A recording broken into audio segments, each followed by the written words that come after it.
निवडणुका जवळ आल्या की अनेक राजकीय नेते हे कोणत्याही थराला जाऊ शकतात आणि त्यांचे सोशल मीडियावरती अनेक व्हिडिओ व्हायरल होत असतात। चॅनलवरती नवीन असाल तर MM मराठी न्यूजला जरूर सबस्क्राइब करा। व्हायरल व्हिडिओमध्ये तुम्ही बघू शकता की आमदार नितेश राणे यांच्या ताफ्याला वाट करून देण्यासाठी शालेय सहलीची ST चक्क रस्त्यावरून खाली उतरवली आणि आपल्या चिमुकल्यांचा जीव धोक्यात जात असेल तर हे असं करणं योग्य आहे का? असला आमदार नको रे देवा असं या व्हिडिओला कॅप्शन देण्यात आलेलं आहे। घडीमार या ऑफिशियल इंस्टाग्राम अकाउंटवरून हा व्हिडिओ शेअर करण्यात आलाय।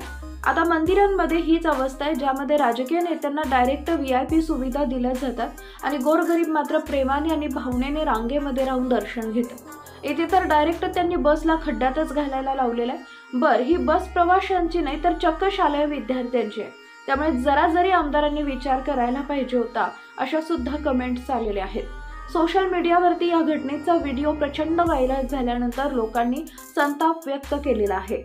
महाराष्ट्रात राजकारण हे अत्यंत थर्ड क्लास राजकारण झालेलं आहे अशा सुद्धा कमेंट आलेल्या आहेत। या व्हिडिओबद्दल तुम्हाला काय वाटतं? तुमच्या प्रतिक्रिया आम्हाला जरूर कळवा।